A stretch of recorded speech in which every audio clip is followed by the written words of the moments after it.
Hi there, welcome along to a transfer show with a difference. This is the international transfer show, and joining us to discuss what could be set to be a frantic final week of the window, we have Sky Italy's Gianluca Di Marzio.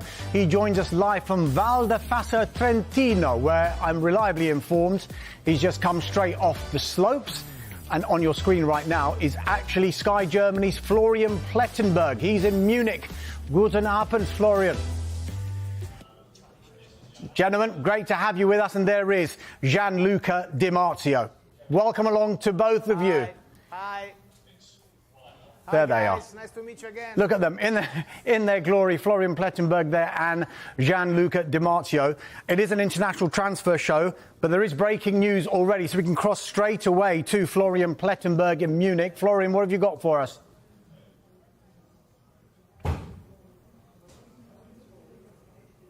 Florian, can you hear us? Few issues there with Florian just at the moment. Gianluca, let's just come to you first of all. Pretty quiet window until now, isn't it?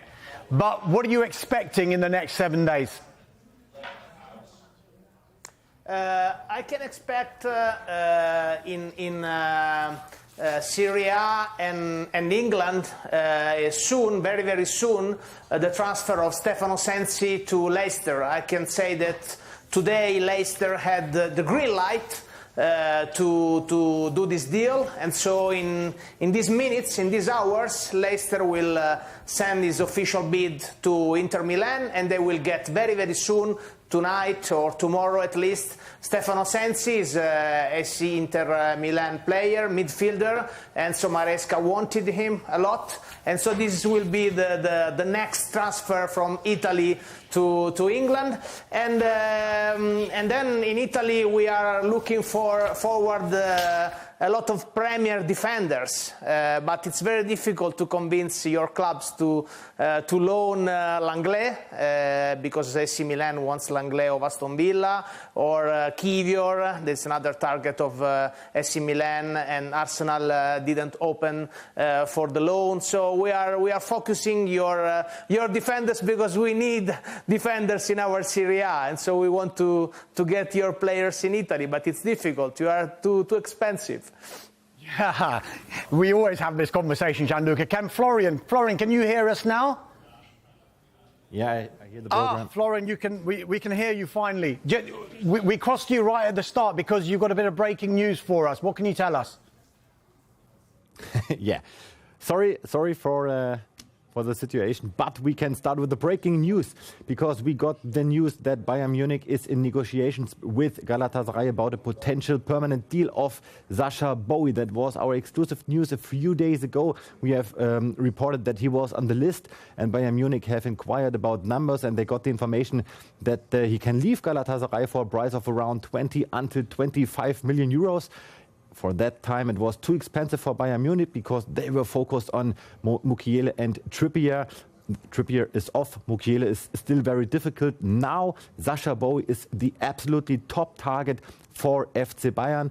Concrete negotiations. He's the top target, number one, for the right back position. I asked Gianluca the question what he's expecting in the next 7 days. Aside of that breaking news you've just given us, what else are you expecting in the next week to happen in what's been a fairly quiet transfer window so far? Well, I think that Eintracht Frankfurt is pushing a lot for Hugo Ekitike, and we can also say that they have offered the first concrete offer today for PSG. They are offering a 6-month loan with an option to buy of around 15 million euros. That offer was rejected from PSG today, because they want to have an option to buy in the range of 20-25 million euro. But the verbal agreement between Eintracht Frankfurt and Hugo Ekitike, this is done, and he's ready to receive a salary reduction from 7 million gross per year to 3 million gross per year for Eintracht Frankfurt. So this could be a big deal for the Bundesliga in the next couple of days. But the next big thing, this is for sure, Sacha Boey and FC Bayern. Florian, I'm going to come back to you in just a moment to talk about what's been happening at Bayern Munich, particularly last summer and in this January transfer window as well. But Gianluca, one player who has been in the headlines in the last week, and I guess has been in the headlines in previous transfer windows, is a certain Victor Osimhen. Now, he's actually said that he's decided on the next step of his career already. What's your understanding of his next step? In his renewal of contract with Naples, he talked to his chairman, Aurelio De Laurentiis, and obviously De Laurentiis gave him an important salary, very high, and I think that all the two parties they talked about the future, and even Naples know that it's difficult to keep Osimhen for another year in Naples because he received a lot of offers last year, and De Laurentiis said no. So I think that Osimhen would like to go. He obviously he had the possibility, and he will have the possibility to go in Premier League. I don't know if it will be Chelsea or Manchester United, Paris Saint-Germain too. So they agreed that if will arrive an offer of around 100 million, 120 million, Napoli will think about that. There is an exit clause of 150 million euro. So I think that this will be the possibility for him to go in the summer, but with a high price. Because if he didn't renew the contract with Naples, Naples should have sell him for 50, 60, 70, not so much. With the renewal of the contract, now Naples will earn from his departure the right amount of the value of Victor Osimhen. And then another thing about Naples and Premier League, we are waiting for the official announcement of Dendoncker from Aston Villa to Naples. He's in Italy. He had medicals yesterday. We are already waiting for the signature, and the announcement obviously is done. Luca, I must just pick you up on what you said about Osimhen there, though. Two things. First of all, the release clause, 150 million euro, and the name of the chairman, Aurelio De Laurentiis, who always drives a hard bargain. Given that they've renewed his contract, but given that they've put this release clause in, whoever does come in for Victor Osimhen, do you feel they will have to go to the release clause to sign him? I think that the offer should be close to this amount. I don't think that Naples will sell Osimhen for 70, for 80, for 100. No, I think that the offer of a Premier League team or Paris Saint-Germain, the offer should be very, very close to the exit clause. If it's 130 or 140, I think should be okay to let Osimhen go in another place. Definitely one to watch this summer. Last summer, of course, Florian, the man to watch was Harry Kane after you broke that news that it was getting very hot with Bayern Munich and Tottenham. So he arrived in the summer. A 30-year-old Eric Dyer has arrived to Bayern Munich in this January and made his debut last night. And Bayern tried to sign a 33-year-old Kieran Trippier. Who is the driving force behind this type of recruitment just now? Well, first of all, you have to say that Bayern Munich, they have struggled a lot in the last 2 weeks of the last summer transfer window. They have made mistakes. They got the approval for Stanisic to go on loan to Leverkusen without a replacement, and they have given the green light for Benjamin Pavard to join Inter Milan without a replacement. And the squad is very thin for the targets Bayern Munich still have. So now you see there are problems, and they have so many they have so many homeworks to do. And Christoph Freund, the new sporting director, he can't get done all of these homeworks. They have contracts to announce, they have contracts to extend. Alphonso Davies wants to join Real Madrid. This has not a good temperature right now in the club. Joshua Kimmich is unhappy. Matthijs de Ligt is not very happy with his situation. And it was a very, very difficult transfer window in winter now for FC Bayern Munich because of all the cups we have in Africa and in Asia. And they have had a lot of names on the list. But as you can see, all the other top clubs, they have the same problem. But I have to say, Eric Dyer, to my understanding, to my opinion, it's a transfer which makes sense. He's in shape, he's ready to play, he's experienced, he's versatile, and he's very cheap. Trippier, it was not the top target, but in the end, absolutely too expensive. It was a package of around 30 or 35 million euro, and this is too much for a 33-year-old right back from Newcastle. Yeah, we've seen, Florian, a Bayern legend, a German legend in Lothar Matthäus, being very critical of how Bayern Munich have approached this transfer window. Do you think there's a bit of pressure now on Thomas Tuchel because he's chosen to take this recruitment approach? And look, let's be honest about it, they're second in the league at the moment. Bayer Leverkusen are top of the Bundesliga. Yeah, absolutely. It's a very difficult situation for Bayern Munich right now.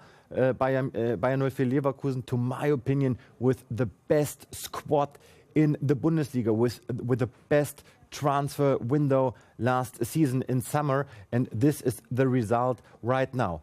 Thomas Tuchel, he's unhappy. The bosses are not totally happy with Thomas Tuchel. Thomas Tuchel is not totally happy with the bosses. It's a very, very complicated situation and relation between Tuchel and Bayern Munich. He is pushing for new players, but the bosses, they don't like it if Thomas Tuchel is speaking about new players, if he's demanding new players at press conferences, in interviews. And this is why Thomas Tuchel last night at the press conference after the match said, no, we don't need new players because of the injuries. Konrad Laimer injury, he will miss 6 until 8 weeks for Bayern Munich.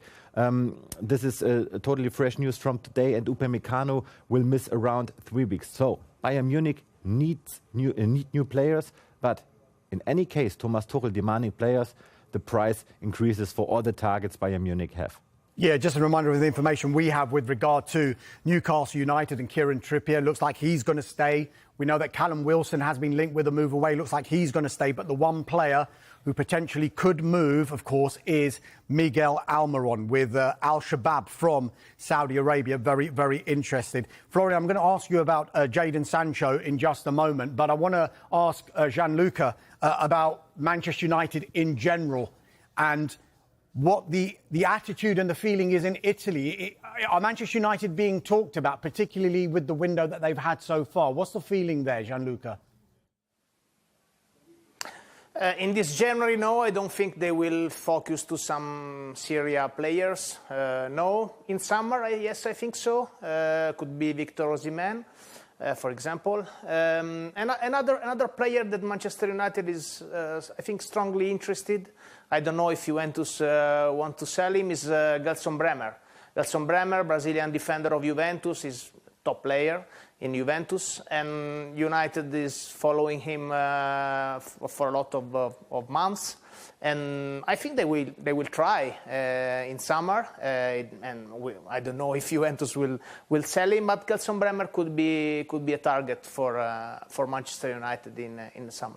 Gianluca, the reason I asked that there's been a lot of attention on Manchester United here, and especially with the new investment from Ineos.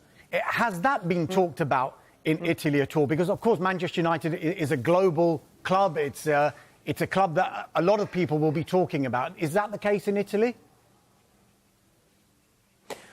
Yes, we talked about Manchester United, we talked about Ineos, but was not a surprise because the feeling in Italy was ever that Manchester United is a top club with budget, with possibility to buy the player they want. So nothing changed so much in our feeling, no, because it's not when like when Newcastle was bought, no, by the new property, and everybody in Italy said, oh, Newcastle now will arrive in the market and buy every player. No, because we have always known that Manchester United can buy every player if they want.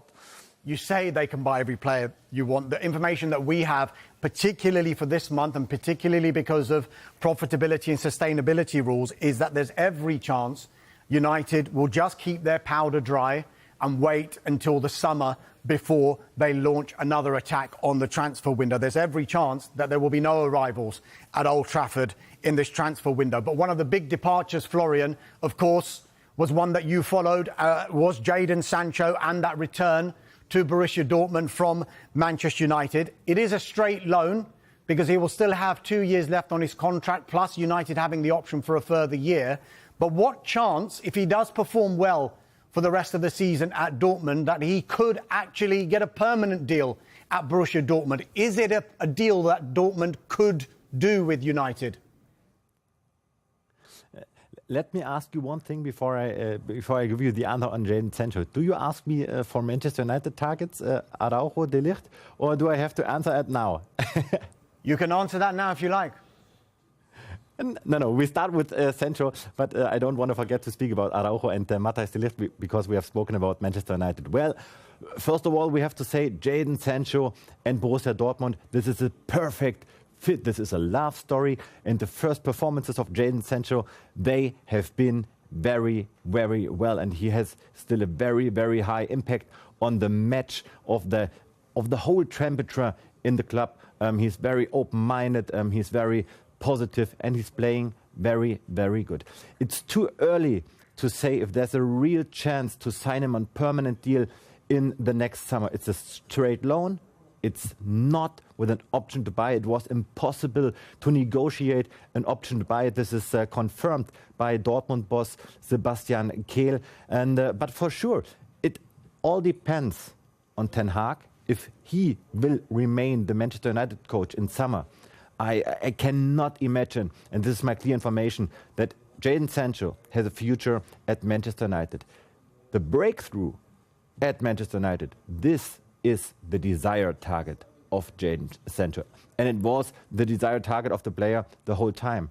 But he has no chance under Ten Hag. So if he remains coach, he has no future at Manchester United. And I think in that case, Borussia Dortmund will do anything to sign him on permanent deal in summer. But it's really, really unlikely because of his salary, because of signing fees, and so on. The total financial package is not feasible for Borussia Dortmund at this stage. Yeah, it could be one to watch, particularly because it is a straight loan and there's a bit of uncertainty of what's going to happen with Manchester United in the summer. But just staying with you, Florian, you teased us there with potential names connected with Manchester United in the summer. A forward looks like it's one of the big priorities. What can you tell us about some of the targets that you've heard? I'm definitely informed about the fact that there have been talks between the management of Joshua Zirkzee and Manchester United. He's definitely on the list of the Red Devils. He's a potential summer transfer target, and Manchester United was keen on signing him this winter, but Bologna made it clear he's not for sale in January. But he can leave Bologna in summer with a release clause of around 40 million euro. I cannot really imagine that he will come back to Bayern Munich. This is possible because of contract details, but I have been informed that Manchester United is a possible destination for Zirkzee, definitely in summer. And we have also reported about Brobbey from Ajax Amsterdam. For sure, I have noticed that Brobbey said, hey, I've got a new number, I'm not in contact with Ten Hag. Yeah, what should he say? He's definitely an idea of Erik Ten Hag. Brobbey, to sign him in winter, it was an idea of Ten Hag in the last couple of days. It's not possible because no green light from Ajax Amsterdam, but he's playing a very good season. They have a very good collaboration. They are in contact, and he could be another striker target in summer for Manchester United. But as you can see, it also depends on Erik Ten Hag. Yeah, it definitely does. And we think that Manchester United could be looking for a right back, one or two central defenders, a midfielder, and of course the forwards that you mentioned. Gianluca, talking about forwards, and one name that I'm sure could dominate the summer transfer window is Kylian Mbappe. What's your understanding on what potentially could happen with Kylian Mbappe, maybe for the rest of this month and maybe in the summer as well? Only one thing before about Zirkzee, because even AC Milan wants Zirkzee in the summer, because AC Milan will surely get one or two important strikers, and so not only Manchester United but even AC Milan for Zirkzee. What about Mbappe? I think Mbappe could really join Real Madrid this summer. If he will join Real Madrid, would not be for a money decision, because the offer in the table of Mbappé from Real Madrid is less than Paris Saint-Germain offer, because I know that Real Madrid offers Kylian 80 million for signing on, and 30 million plus bonus a year. And now in Paris Saint-Germain he earns 120 million a year. So if he will join Real Madrid, will be because he wants to join Real Madrid, because his dream is to join Real Madrid, and Carlo Ancelotti is waiting for him with his arms like this. And I think that could be really the moment for him to join Real Madrid, but not for money, only because for him it's a new challenge, and Real Madrid is really confident that this time he will join. But with Kylian Mbappé, everything can happen. You remember 2 years ago, everybody was saying he was joining and signing for Real Madrid, and then he stayed in Paris Saint-Germain. So till the moment of the signatures, everything can happen. But PSG, Gianluca, are doing a real public relations exercise, and they're almost putting the pressure on Kylian Mbappé by saying, no, he will not leave PSG for free, because there's this unwritten promise almost that's in place between the two parties. Is that your understanding, or do you believe that Kylian Mbappé could actually leave Paris Saint-Germain without signing a new contract and go as a free agent in the summer? No, I think that if he decides to leave, it will be as a free agent. So I don't think he will renew the contract with an exit clause similar to Osimhen. So I think that if he will decide at the end to join Real Madrid, it will be as a free agent. But that would send shockwaves, wouldn't it, for Paris Saint-Germain? Because the last thing they want to do is arguably one of the best players, if not the best player in the world, going for no money at all to Real Madrid. Kylian Mbappé is thinking as an NBA player. He's the first NBA player in football. No, in NBA we always see players going to from a team to another without payment of transfer, and so he will think about his future. And I think that he talked to Nasser, and Nasser asked him to stay this year, because do you remember that he was out of the team at the beginning of this year, and to think about, and he will not have the pressure of Paris Saint-Germain to decide to renew the contract. He will be free to decide, and I think that Real Madrid this time can join Kylian Mbappé for the money that he will earn, not payment to Paris Saint-Germain. Goodness me, that could be the big story of the summer. Florian, just any other names that potentially we could be looking out for, aside of the ones that you mentioned for Manchester United? Any other names we could be mentioning coming to the Premier League, or maybe leaving the Premier League in the summer? Well, first of all, we have to speak about Ronald Araujo. You can imagine when we stood in Milan and we have talked about Harry Kane, no one was believing the fact that Bayern Munich is pushing for him. It's similar to Ronald Araujo now, because you have to imagine one situation. Thomas Tuchel and Christoph Freund, they have talked to the player. They were pushing for him. They told him, you are the absolutely target of Bayern Munich in winter. Can you join Bayern Munich? Is it possible?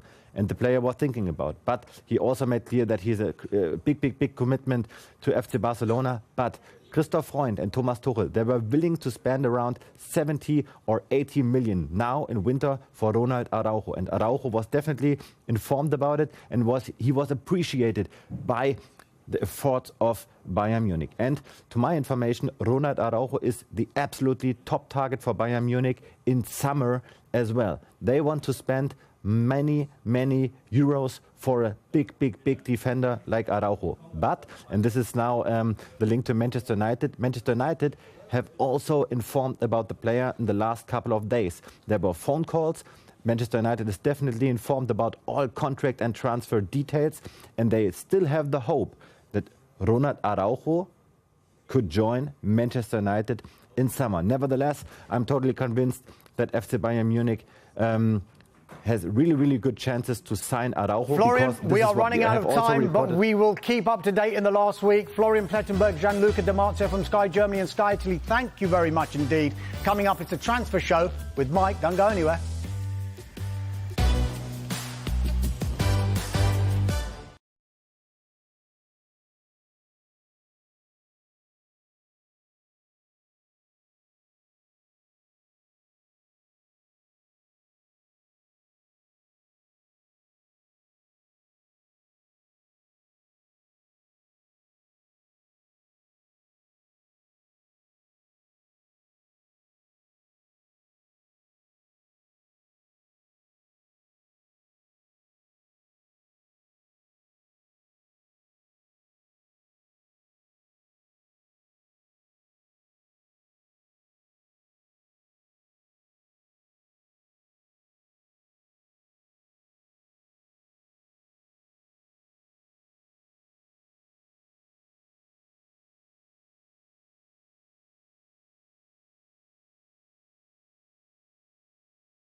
Hi, good evening. Welcome along. You've got Transfer Show Overload tonight. This is the Transfer Show.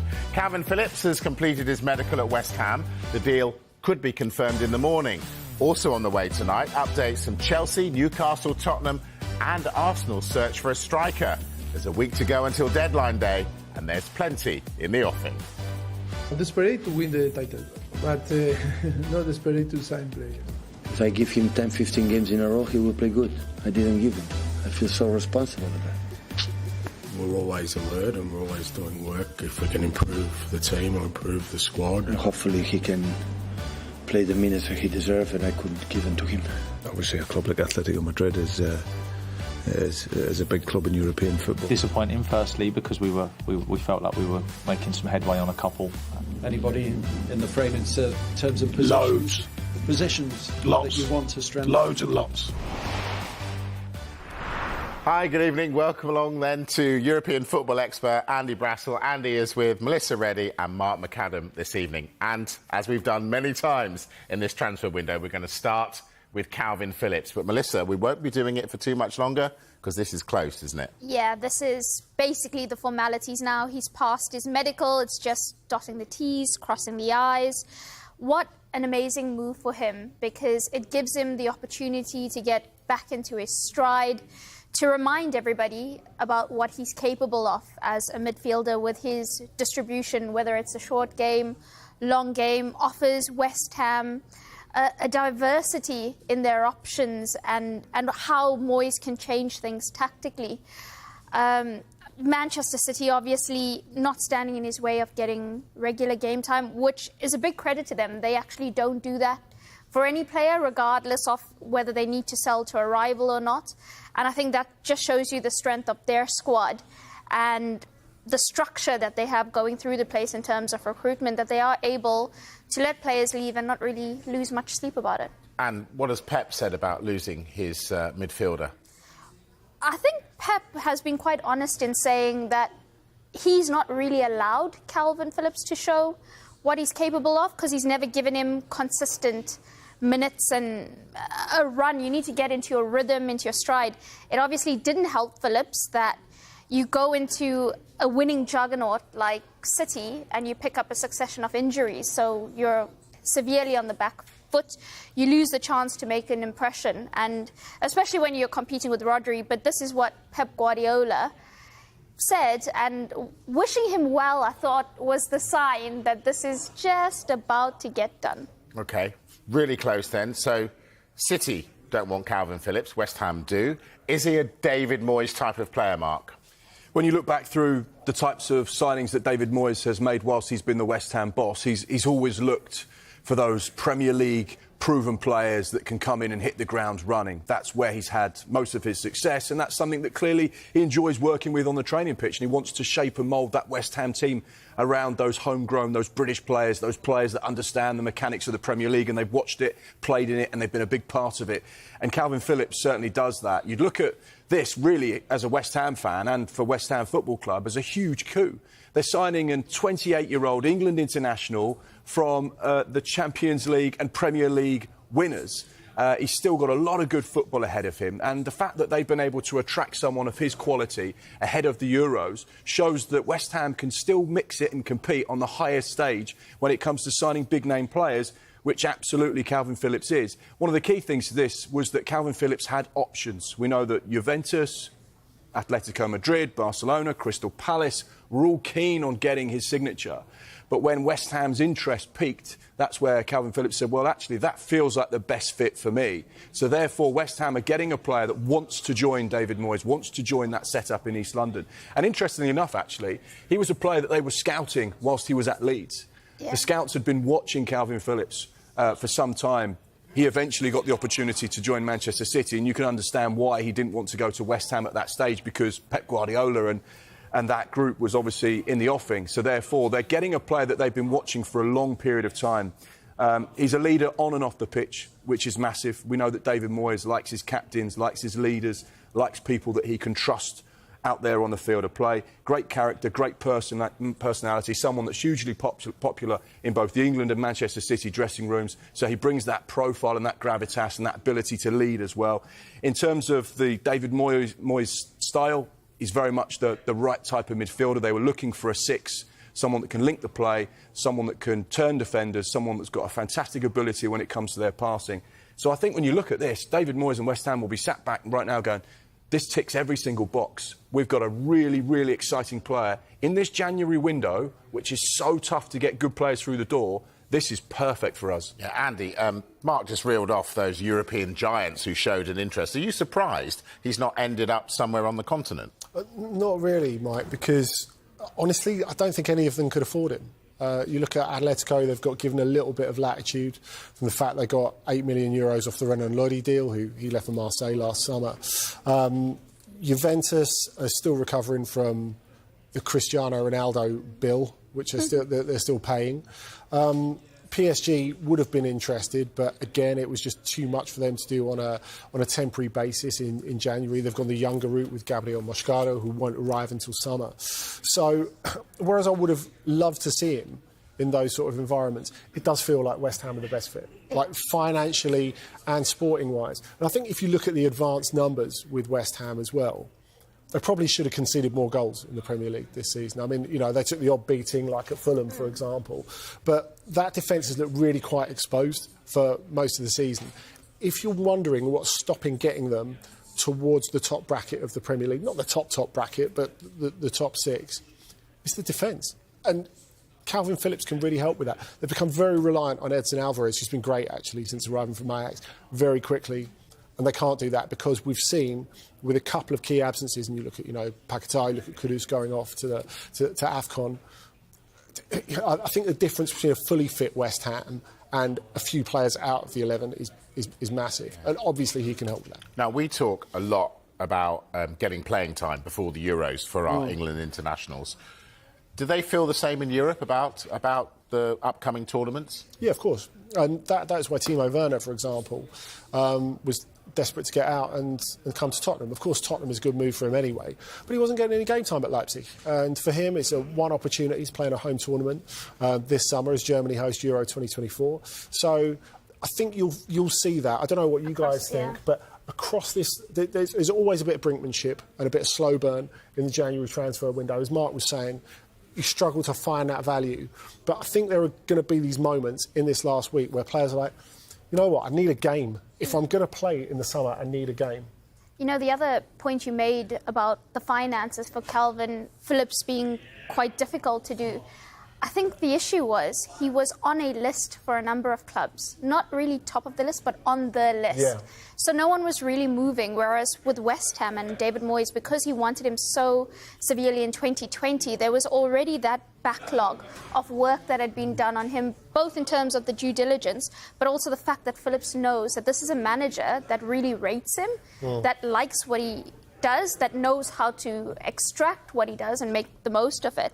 So I think the finances definitely were an issue, but also the fact that no one was really moving. He knew there was a lot of interest out there, but West Ham were the ones that were like, right, we want you, we're going to make it happen. Well, I think people don't realise that sometimes, that you create this relationship with a player and their entourage. Not that this deal will happen now, not that it will happen next transfer window, not that it will happen the year after that, but it might be the right point 2-3 years down the line. That's exactly what I was going to say. There's two types of ways to recruit players.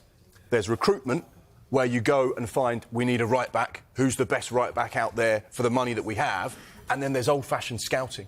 And those players that you've scouted for years, and you could speak to some of the sporting directors in the Premier League now and some of the heads of recruitment, and you could say, what do you know about this player? Well, I remember him when he was under 16, he did this, and then he went and had a loan spell in the EFL, and then he did that, and then he progressed, and that's where you saw the best rise in his performances, when he did that and when he was playing for this manager. And then when they go and sign the player, they know the history of the player because they've been watching him for such a long time. And that's a big difference. And that's where this is really sensible, because West Ham know him inside out. And like you say, those relationships with the agent. And sometimes players get that and they go, well, that manager wanted me 3 or 4 years ago. It wasn't right then. But actually, now that I know that he's consistently wanted me, this is the right move for me now. Well, let's find out if Chelsea have done some old-fashioned scouting, because they want to add to their attacking options. And Mauricio Pochettino says they'll be ready for any opportunities that come their way, but they will not panic buy. I'm desperate to win the title, but not desperate to sign players. I am happy with the squad. I am so happy with the players that we have. And then, of course, if something happens, because you know very well, and we know very well that always the last week is the most dangerous week. We need to be ready for anything that can happen, on the squad. All right, Melissa, what needs to fall in place for Chelsea to do some business before the window closes? A lot, actually. Mauricio Pochettino is not lying there where he says there's so much talk about ins and outs. It's no secret that Chelsea want to enhance their forward options, and they are looking at a number of candidates. If they are pressed into doing something, Aston Villa's John Duran is one of them. But in order for them to pursue the Colombian international, or anyone for that matter, there's a few equations that need to be solved. Are they going to get a buyer for Armando Broja? Is somebody going to come in for Conor Gallagher? Are there going to be any more shifts in and out of that squad? They've also got Nicholas Jackson and Nkunku to come back. So all those factors impact what they can and can't do and what the actual shape of the squad is. Now, I do know that there's a list that they've been working through, that in the eventuality that they need to pull the trigger, there's options there that they know could possibly happen. And, one of the names we've been talking about, and I think he's been made available, or a lot of clubs know that he is potentially available, is Callum Wilson. But in this window, what we've seen consistently is that the profit and sustainability rules are really hampering what clubs can do, along with, obviously, the fact that we've got 2 international tournaments, that January is a tough market anyway, and the pool of options are so little. And actually, Andy, I wanted to find out from you, is the rest of Europe sitting back and thinking, oh no, this is terrible for us, because the Premier League's money would flush that transfer window and keep everyone afloat. There were leagues like the Portuguese league who made an entire business out of selling to England's top flight. And not only them. I think if you look at a lot of the leagues below the Premier League's tier in Europe, when the first really, really big domestic TV deal came in, like the French clubs, firstly, they were like, oh my God, how do we compete with this? We're playing a different sport. Then they realised, hang on, if we sell a player to you, that's our budget for the season. Yeah. And we've really got something to work with, something to build on, and we could execute our strategy.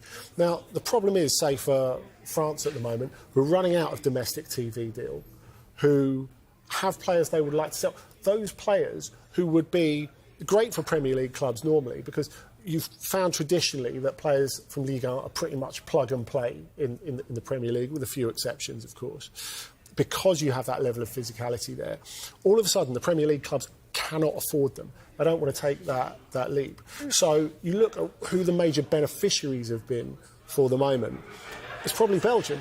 Belgium's not having quite a fire sale, but Ghent have sold 2 of their best players, their best young players, including Gift Orban, who was once a potential Harry Kane successor to Lyon. Arthur Vermeeren, who was great in the Champions League for Antwerp. He's going to Atletico Madrid for 27 million. So Belgium is actually doing quite well out of this. I think they're thinking, OK, next transfer window, when they've got a few more quid, maybe that's not going to be us, so let's just sell everyone now. But it's stopping French and Spanish clubs actually doing anything for the moment as well. So it's creating this sort of inertia over quite a lot of the continent. Don't start me on those rules. I've had my rant already. All right, we're going to step away from transfers just for a moment, because there's 4th round FA Cup action tonight. Bournemouth hoping to make round 5 for the first time in 3 years. They host Swansea. Gary Cottrell is at the Vitality Stadium for us. And Gary, I gather you've got the team news. Yes, Mike, by my reckoning, 5 changes for each side tonight, and the headline is that Dominic Solanke starts. Now, in the 3rd round at Loftus Road, which Bournemouth want obviously to be here tonight, he didn't even travel, didn't Solanke, let alone be in the starting lineup, and many expected him to be at the very best on the bench tonight, but he's in the starting lineup. The other changes for Bournemouth, well, the matchday programme has Mark Travers on front cover, so he's come in goal. No Neto tonight. Also not in the starting lineup compared to the game against Liverpool at the weekend. Max Aarons, who was injured in that game, Justin Kluivert, Marcus Taverna and Chris Mepham all revert to the bench. And in come Lloyd Kelly, that's good news, back for Lloyd Kelly from long-term injury. Marcus Senesi, who was suspended for that Liverpool game. James Hill, who's in a starting lineup after being recalled from a loan spell at Blackburn Rovers. And David Brooks, been linked away. Some Championship clubs' interest in him. He starts tonight. 5 changes as well for the Swansea side that lost to Southampton, another South Coast club, at the weekend. Andrew Fisher is replaced in goal by the FA Cup goalkeeper. Andrew Fisher comes into goal, replacing Rushworth, so a change of keeper for them as well. Joe Allen comes into the side. To the starting lineup up front comes Jerry Yates. Now he's got very good FA Cup stats if you want to look him up, and he was equal top goal scorer with Jamal Lowe, who can't play tonight, so he replaces him. Lowe has a knee injury, but he's also on loan from Bournemouth to Swansea, so couldn't start in any case. Charlie Patino comes into the side, as does Kyle Norton. Yannick Bolasie, who's coming to the end of his short-term deal at Swansea, has to make do with a place on the bench. His contract runs out at the weekend. There's some speculation about whether or not he'll renew or whether he'll move elsewhere, but I guess he could feature from the bench. Both of these teams trying to make it into the final 16, the last 16 of this season's FA Cup, the first 4th round of the FA Cup. Gary Cottrell live from a very noisy Vitality. Thank you very much. Yeah, Bournemouth, best they've ever done in the FA Cup quarter-finals. They've only got there twice, 2021 and, ironically, where Mark McCallum was born back in 1957. Right, we're going to take a break. When we come back, we're going to talk Newcastle and could the Premier League benefit from some Bayern Munich departures? We're going to talk about that and more. See you in a moment.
Hello again. This is the Transfer Show. Now, we, in the last part, spoke about Chelsea.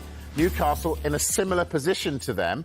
They need perhaps to get people in. So, Mark, what do they need to do to get in the midfielder that Eddie Howe is after? They need to get super creative. We had the CEO on Sky Sports News last week talking about that every player has his price, and, you know, sometimes selling or trading players is a part of modern football. You know, you have to rejuvenate, you have to rebuild, and you have to bring in fresh faces. And that means you have to let players go, and you have to be smart at it. And you look at the likes of Chelsea, who generated, you know, over 200 million in the summer on player sales. You look at Manchester City, who have generated in the last couple of seasons over 100 million from their academy products. And Newcastle are now entering that phase where they've got to be sensible.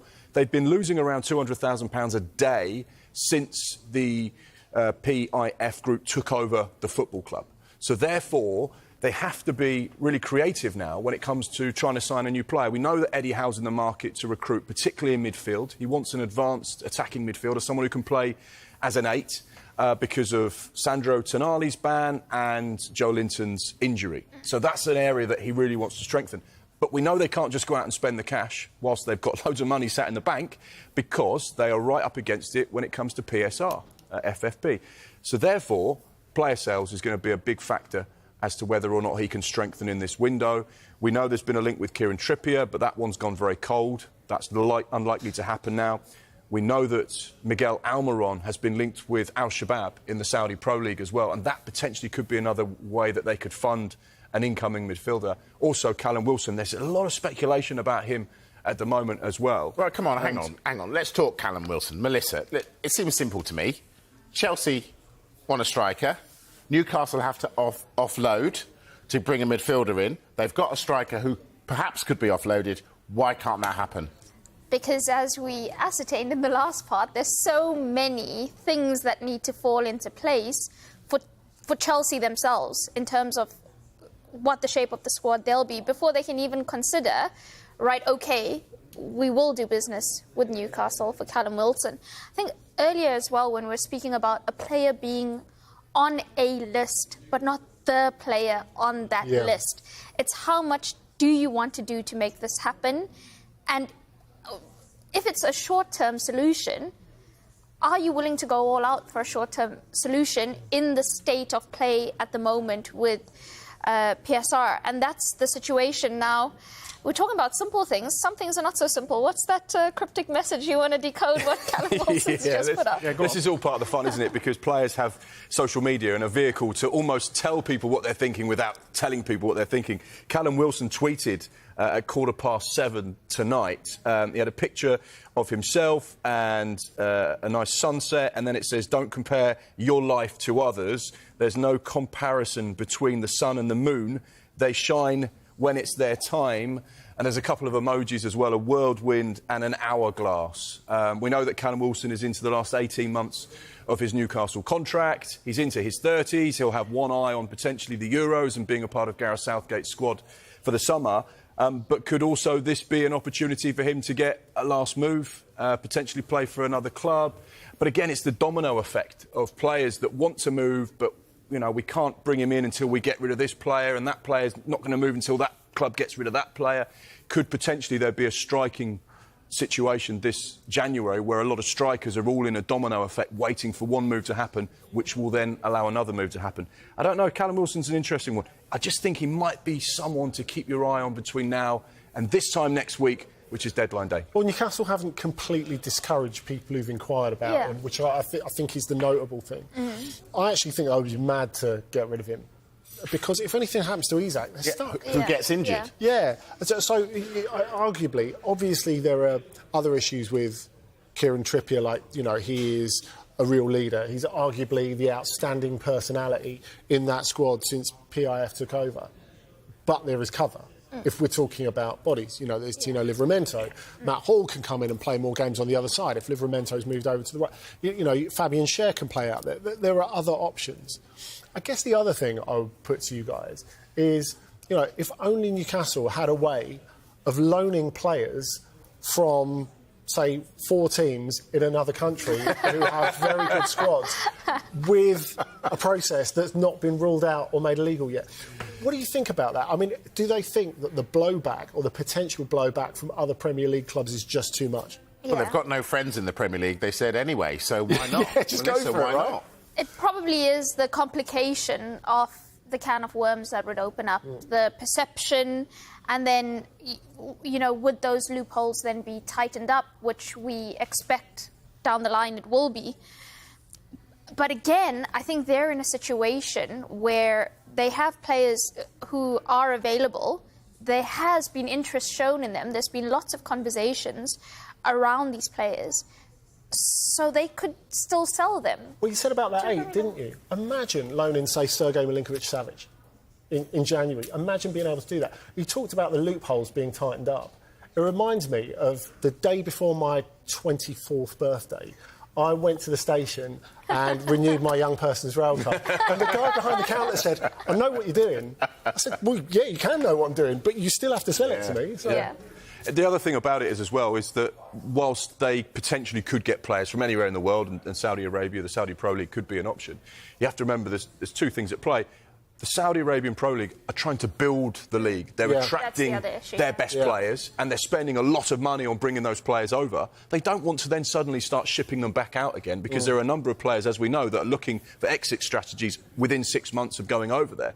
The other problem is, if, for example, they like a player who's currently playing in Saudi Arabia, and they're earning £300,000 a week or £400,000 a week, they cannot afford that. Yeah. Newcastle have It's also the tax situation, by the way, for the players who are in Saudi Arabia to then leave so soon has a lot of tax implications. Exactly. And if you're on a lot of money, you can't go to Newcastle and say, well, I'll take 25% of what I'm currently on to fit within your wage structure. So it's not as simple as it looks on the surface. And like you say, they have to be conscious of their public image and what they're trying to do. Andy, in the international transfer show, we heard about this Bayern target, this right-back, Sacha Boey. Tell us about him. He's that good that I think he will be the starting right-back for France within 18 months. He's a really, really good player, very attacking right-back. He comes from the academy at Rennes that produces so many good players. They went and picked him up for pennies on the pound, really. They paid just over $1 million for him. And he's been outstanding since he's been there. He's really developed the defensive side of his game, despite the fact he plays in this very attacking team that offers him no protection whatsoever. This should really be the time for someone to go and get him. I think a Premier League club should be trying to go and get him. Now, Galatasaray are trying to hold on to the summer. They think they can sell him for a substantial amount in the summer. They know there are interested parties, and there have been interested parties for a while. They could have sold him last summer, but they thought, OK, if we can make him do his stuff in the Champions League, then we can sell him for that little bit more. So that's already inflated his value. I still reckon you're not paying much over 30 million for him, which, considering the player he is already and the player he could develop into, I mean, he's what, 22? 23. I think it's worth it. Let's stay with the Bayern link, Melissa. Joshua Kimmich, you've got a line on him? Yeah, lots of reports swirling around him and Liverpool, but the club's position is, while he's a great player that they admire, there's zero interest in him, because Jurgen Klopp believes that he can't get a better number 6 than Alexis McAllister in the system Liverpool are playing. He is thriving defensively in small spaces because the formation is so compact. So he's always protected. You've got Trent inverting, you've got the centre-back stepping in, you've got Szoboszlai and usually Curtis Jones, the hard, running alongside him. It's all just, it's in sync. It's suiting Liverpool. They also get a player on the ball who's just fantastic, who's building everything up for them, setting the tempo. So in his opinion, Klopp's, people are saying, go and get an out-and-out number 6, a specialist single pivot. And he's saying, no, look how well we're playing with Alexis McAllister there. Look how well the system is suiting Liverpool and bringing out the best in other players as well around him. Trent, Joe Gomez when he's filled in. Endo's done well when he's played. So for Liverpool, they're very calm. It will be a quiet January for them. Liverpool, if anyone follows their recruitment, will know that the club usually gets their summer business pretty much sort of done in January. This is where they'll be doing all the legwork for what they'll throw up in the summer. Yeah, OK, so Liverpool don't want Kimmich. Where could you see him landing? I think there are a number of options. I think PSG is a possibility. I don't think it's a this window thing because he's going to have a year left on his contract in the summer. There have been like tentative discussions to maybe extend it. But Bayern's attitude has always been to stay in the black and that there are certain places you can't pay everyone. And I think they're not completely convinced that they should offer him an A-plus salary for his next contract because he's not been great in the last year and a half. You know, we all know that he's a really great player, but he's sort of unsettled in a sense that his role with Bayern is not 100% definite. His role with Germany is not 100% definite. Is he a right back? Is he a right wing back? Is he a holding midfielder? Well, Thomas Tuchel doesn't think he's a holding midfielder because he's been trying to buy Joao Palhinha. And they would still like to get him, though probably too complicated to do in this window.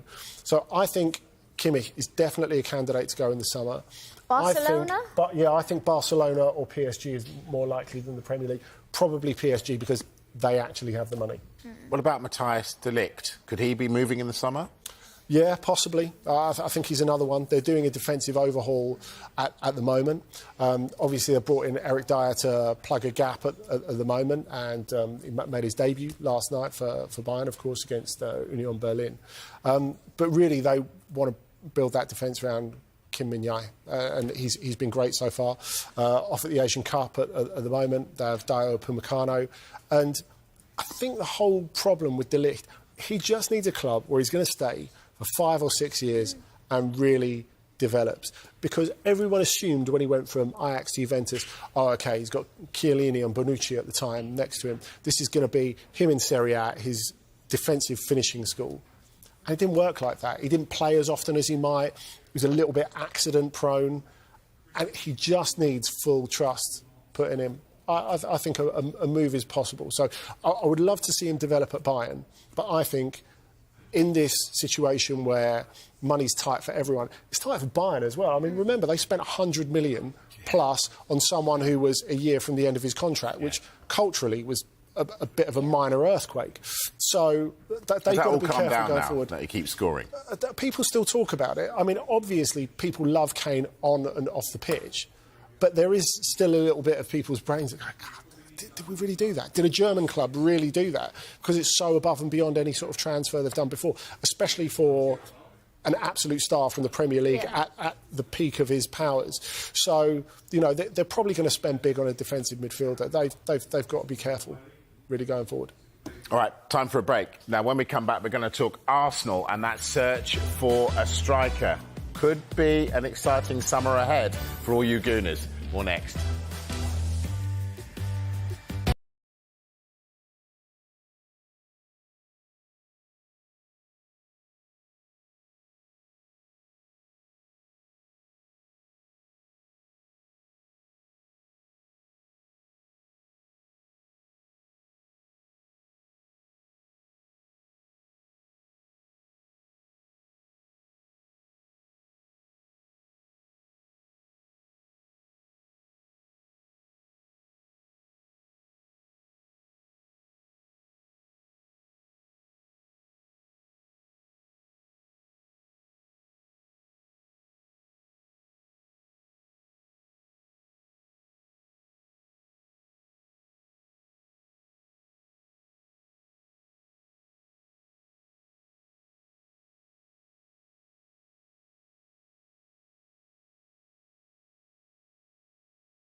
Now, as promised, we're going to talk Arsenal. They haven't made any signings in this window, and as far as we understand, that's not going to change. But, Melissa, David Ornstein on the Transfer Talk podcast said things will change in the summer. Do you agree? I agree, because what we've seen from Edu and Mikel Arteta is really aggressive recruitment in the summer in terms of correcting Arsenal's weaknesses and trying to find the blind spots in the squad and solving them. And they've done really good business. So good, in fact, that it has turned them or taken them closer to challenging for the title.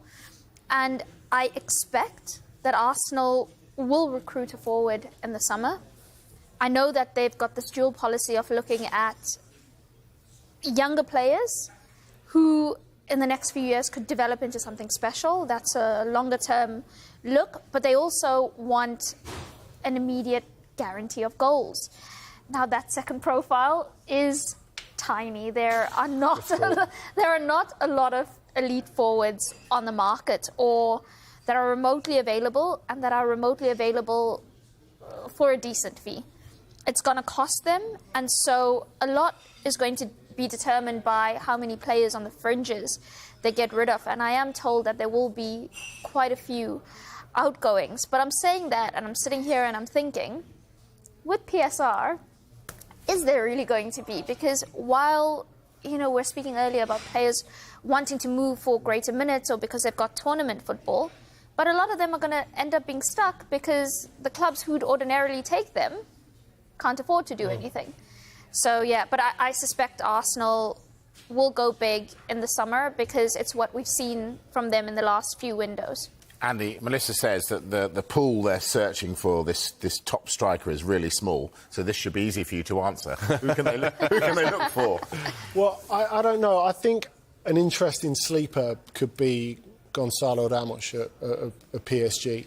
I think he hits a lot of those things you were talking about. Someone who could make an impact immediately, but's young with a big future. I mean, whatever happens with Kylian Mbappe next, I think it's tempting to look at PSG with Kylian Mbappe and think, well, it's OK. They've got a front line sorted for when Mbappe goes because they have Gonzalo Ramos, they have Randal Kolo Muani.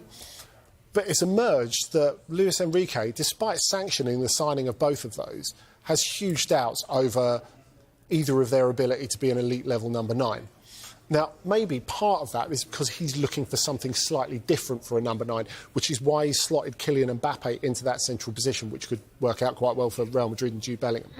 But it does make me think that PSG, all of these clubs, are going to have to look at trading more aggressively. Not just buying aggressively, but trading aggressively. And if they've got two on the block who they're not really that sure about, I think at least one of them goes. Victor Osimhen, I'm sure Arsenal would like him in the door. They would, I'm sure.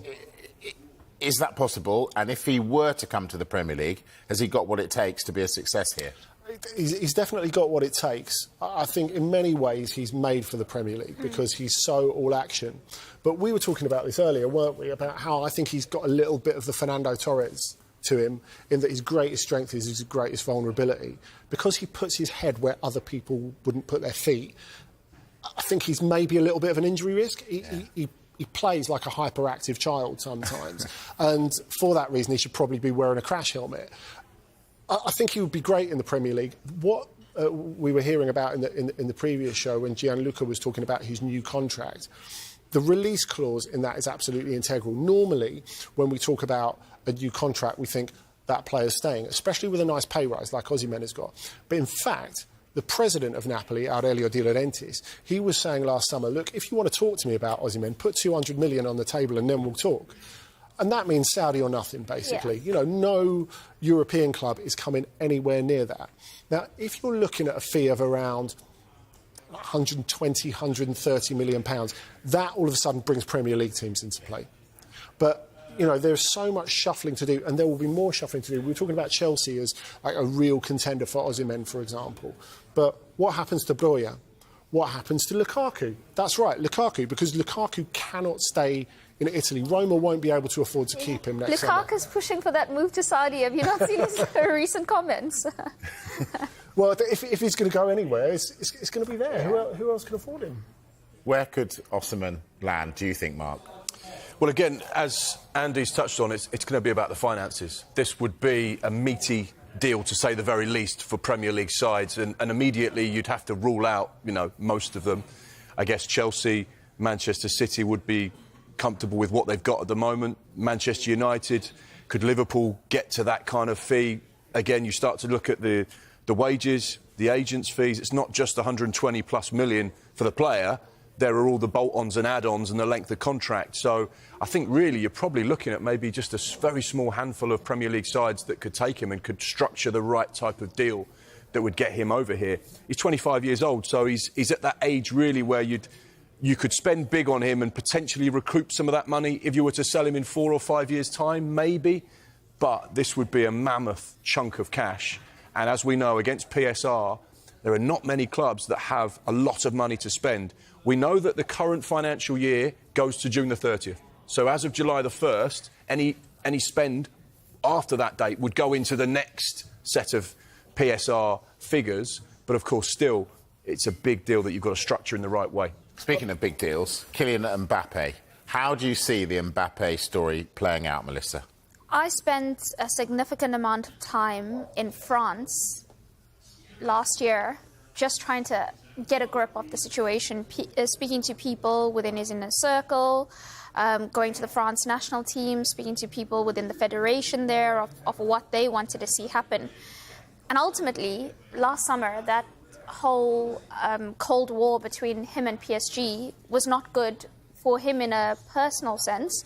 It wasn't good for the national team, so they don't want to see any repeat. They do not want a long saga, which is why you find that right now, for the last few months, neither the club, PSG, nor Mbappe have spoken about the future. They're just focused on finishing the season. Now, when I was there in, I think it was September, October, it was very evident that everyone felt he's going to Real Madrid, and what will happen is, there's all this talk. He can't leave as a free agent. He promised PSG he wouldn't do that.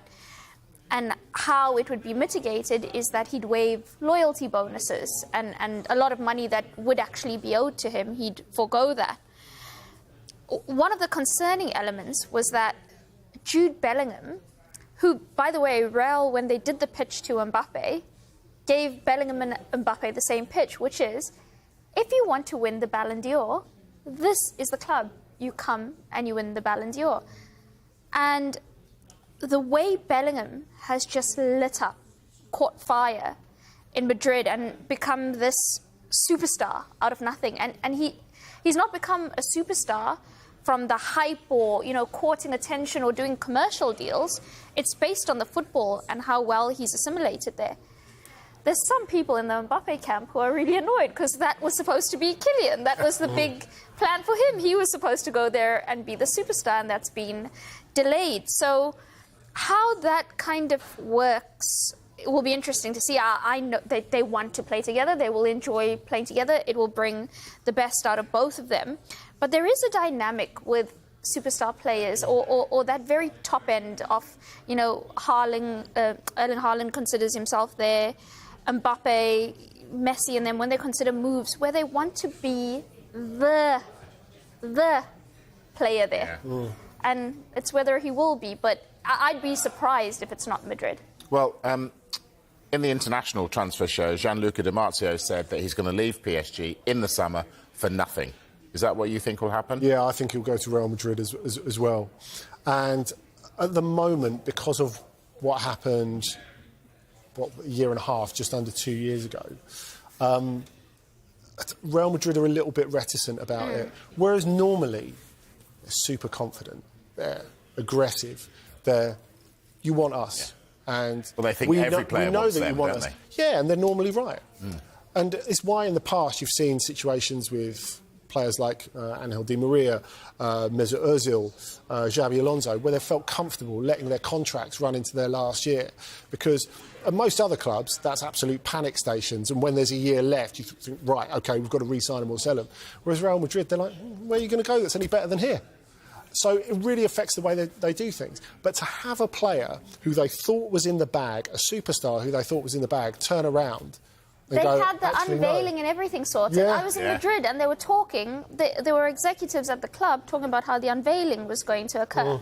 And that U-turn completely caught them by surprise. They were startled. But I think the amount that's damaged their pride cannot be underestimated. So you have all this chat in Spanish media where, like, pro-Madrid Spanish media are going, well, we shouldn't offer him as much as we offered him last time. We should offer him a lower signing-on fee. Make him beg to come here. that sort of thing, which is ridiculous, obviously.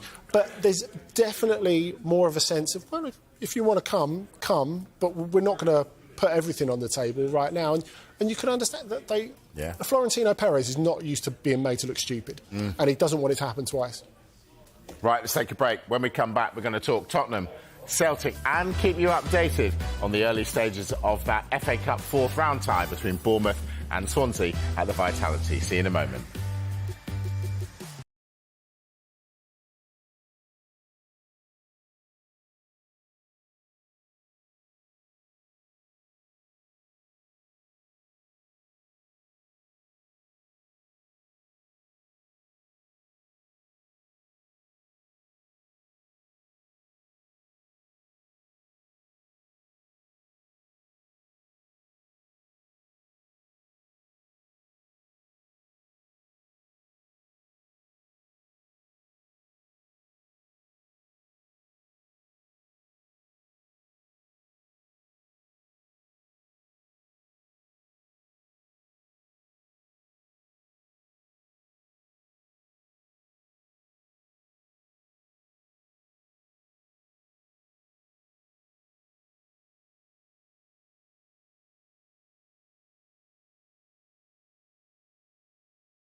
Quick update from the FA Cup. Bournemouth already 1-0 up against Swansea. Lloyd Kelly on 6 minutes has put Bournemouth in front. Remember, they have never won a major trophy in their history. Is this their time? All right, back to the transfers. Celtic manager Brendan Rodgers adamant that Matt O'Reilly is not for sale. But, Andy, is there interest from the continent? Yeah, definitely. And Atletico are looking at freshening that midfield. They're bringing in, as we were saying earlier, Arthur Vermeerden. He's a great young player at 18 years old from Antwerp. And they've needed to do that for a while. Simeone's wanted to get a couple of midfielders for a while. But what he's hoping to do is not just plug gaps with veteran talent, as Atletico have done.